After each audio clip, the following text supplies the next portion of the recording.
Hi, my name is Sky, yes, double Y, and welcome to my channel, Sky Explains It All. So today, y'all, we're going to do something a little different. I'm going to give you guys like a little voice-over vibe today so you can put me on in the back while you're doing something, because really, I just kind of want to give my thoughts about nosferatu. This video is not meant to be like super structured or like an essay or even like a fully on like review or anything like that. I just want to talk and like it's like you and I are just sitting here having like a conversation as friends. So I saw nosferatu, which was released 2024 on Christmas Day, which is so messy to release this movie on Christmas Day. It stars Lily Rose Depp, Nicholas Hoult, Willem Dafoe, Aaron Taylor Johnson, just a myriad of great people who are highly talented. And I was very much so looking forward to seeing it. Robert Eggers is one of my favorite directors. The Witch is one of my absolute favorite movies. It's what sparked my love of Anya Taylor-Joy as an actress. So when I heard nosferatu was coming out, I was like, yes, yes, yes, yes, yes, give it to me, give it to me, give it to me. Finally got to see it this past weekend. What I want to talk about before I get into what I feel like the overall theme of the movie is, I want to talk about Nicholas Hoult's character in this movie. This man did not want to live. Nothing about him said he wanted to survive. Everything about him said he did not want to be in this realm of the living anymore. Because first of all, when Lily Rose Depp Ellen, she already said she doesn't want you to go. She said that she's terrified for him to go. It's a bad idea, etc., etc. He ignores her. Whatever. Okay, that's the first warning. Next time, when he gets closer to the castle of Count Orlok, and he goes to the village, stay the night, the villagers are acting weird. They're giving off the energy of like, you don't want to go up there. Even though he can't understand them, you can tell from their energy where it's like, maybe you should just stay here and go back home, right? He gets up the next day. The whole entire village is gone along with his horse. It's something in his mind is like, you know what? Maybe that's my sign to head back and go back home. But no, he keeps pressing on and walking forward. I'm sorry, but no money is that deep. He's like, he wants to be able to afford so Ellen can have like servants and be able to basically live a life of luxury the way her friend is able to live. But he is like not looking at the bigger picture, because there are so many signs pointing to why this is a terrible, awful idea. So homeboy is like walking, he's strolling in the freaking woods like he's in a full-on grim fairy tale, which, as we all know, do not end well most of the time. So he's walking, and then all of a sudden, here we hear trotting and trotting along. He's standing in the middle of the road. These horses are approaching him. Rather than get out of the way as these horses are approaching, he just stands there as if he is not allowed to move or something. And thankfully they stop in front of him. But these horses are driving or pulling along a carriage, but there's no one driving the carriage. And not only that, the doors open by themselves. Like, this is what year does this take place in? Is this the 1800s? I can't remember. I think it's the 1800s. What self-driving carriage was there in the 1800s? Like, this is not 2025, 2024.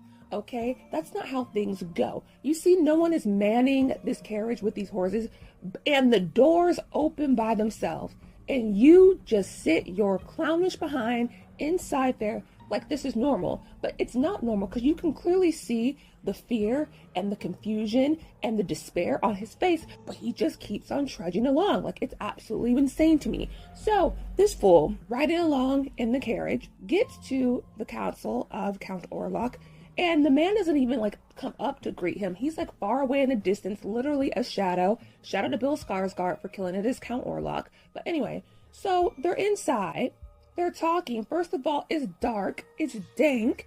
This man is literally wheezing, sounding like that dude from Hey Arnold, where 𝐿𝐺𝐵𝐻𝒂𝒕𝒖 is always punching him in the face.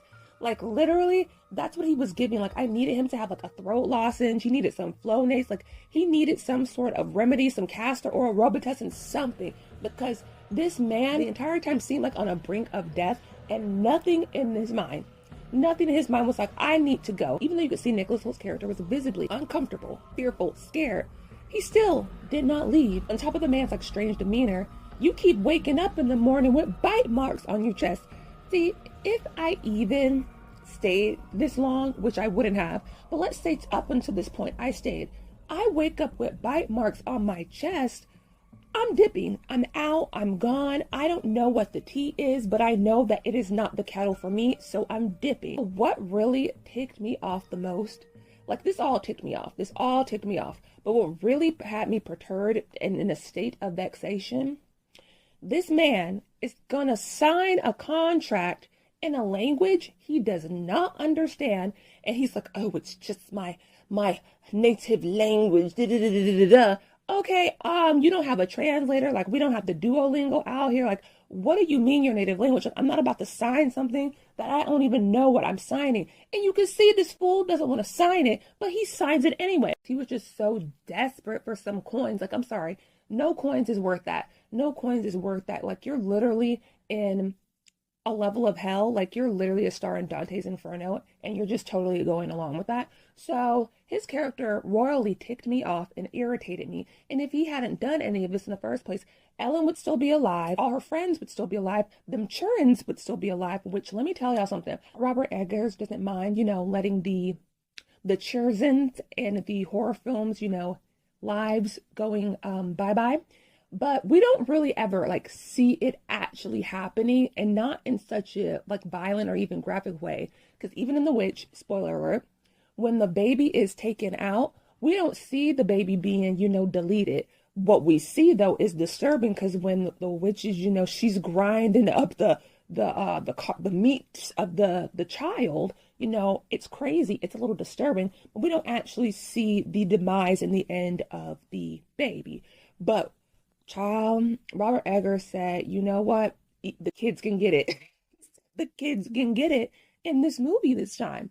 And they truly got it. See, that's what had me shook. I was surprised because American movies, y'all, if you're not American and you're seeing this, American movies are very much like everything ends with a happy ending. Everything's tied together nicely. Everyone's holding hands, singing 𝑐𝐭𝐻 at the end of the movie. So that's usually how it is. And even in horror movies, they tend to not even push the envelope with the kids, because if a kid does tend to, you know, happen to be deleted, we usually don't see it, or it's like really quick and it's not like drawn out where we hear the kid like screaming. Not saying that it's never happened. It's not a regular occurrence in horror movies. But what I want to get into is like what I feel like the movie is honestly about. And like I saw it with a couple of my friends.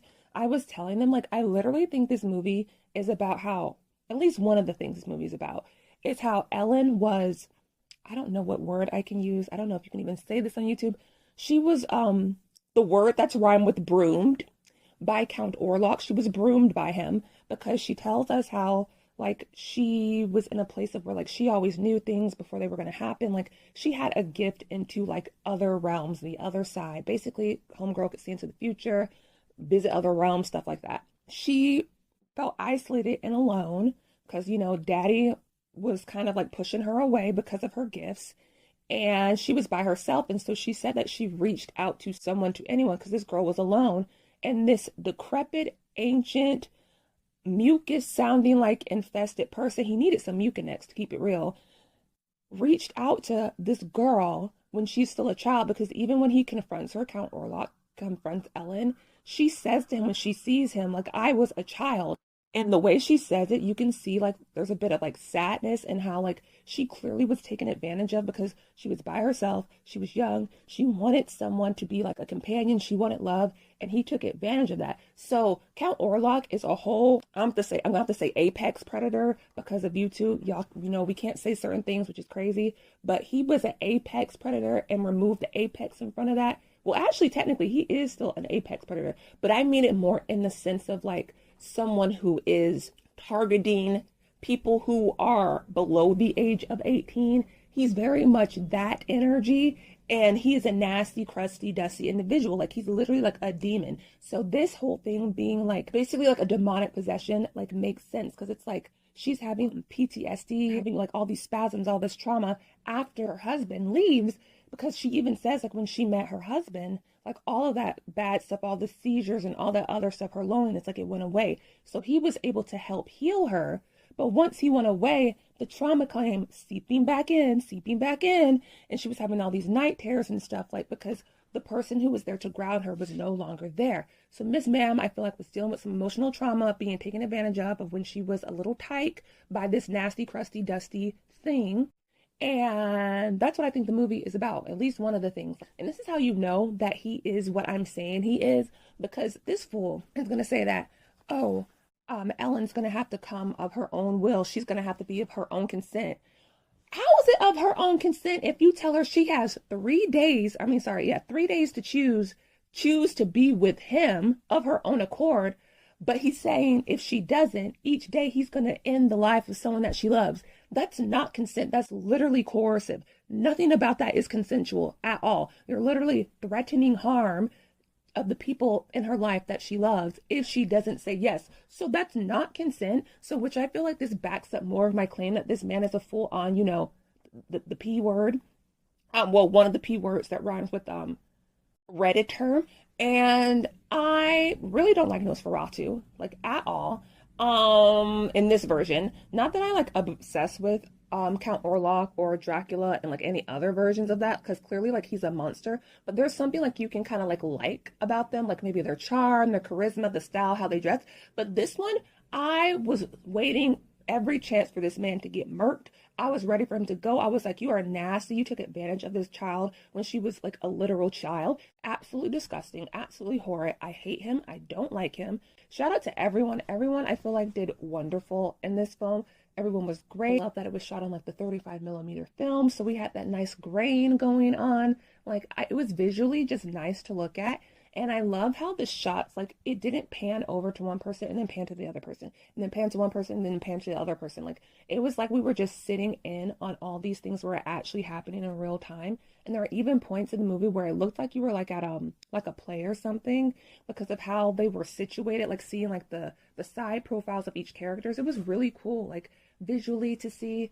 So I definitely recommend watching it in the theater to get that experience. You don't have to, but I think it's cool to experience like in the theater where you can really see the grain and get the sound and everything, like the full experience. The other thing that I wanted to touch on were the practical effects. I am so grateful and so thankful, and I say this every time I talk about a movie that does it, that we are bringing back practical effects. I feel like it helps ground us in the movie. I feel like it doesn't take us out of what's happening, because there's nothing that I can stand more when there's like a movie that's meant to give like, obviously it's a fictional world, but it's meant to feel like there's a sense of realism to it. And then everything else beyond that is CGI. You got the background that's CGI. You got the freaking animals that are CGI. Like every little thing is CGI. And it's like, bro, I feel like I'm looking at a video game. So I'm just grateful that they utilized it. Like it was staged, like I said earlier, kind of like a play. I'm so glad that we are getting to a place where we're actually being creative and using the things that we already have instead of just like slapping like a computer generated image on the screen and calling that like a day. So I'm very grateful for that. Of course, like I've always said, I don't see anything wrong with CGI. I just don't like when it's like the sole thing that's used. I feel like it's meant to be used to enhance something, not to just be the whole thing. So that's what I have to say about that. Bill Skarsgård, give that man all the awards. Give that man all the awards. If I did not know that was Bill Skarsgård as Count Orlok, I would have thought that this was like an actor they may have hired from like overseas somewhere, and he would be like a new face in America. The voice work alone was insane, like crazy, like completely different person. There wasn't a drop of I heard of Bill Skarsgård. Nothing bled through.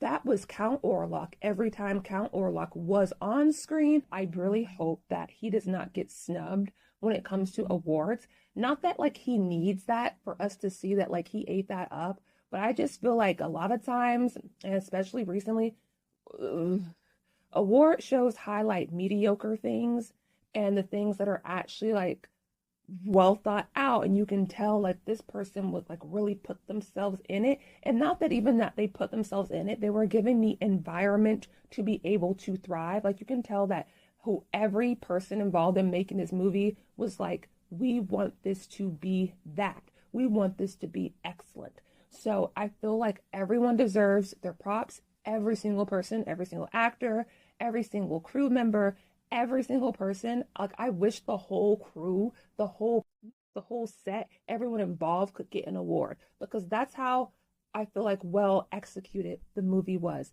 10 out of 10. You should definitely see it. That's all I have to say about Nosferatu 2024, at least for right now. So if you like this video, like it. If you're enjoying the content I make here, please subscribe. I would very much so love to have you here. And you guys leave me a comment below if you have seen this movie already. Your just thoughts down below about Nosferatu, anything you want to talk about. And of course, if you disagree with me, totally cool, but just be like respectful about it. Thank you guys so much for watching. And until next time, I have to return some videotapes. Bye guys.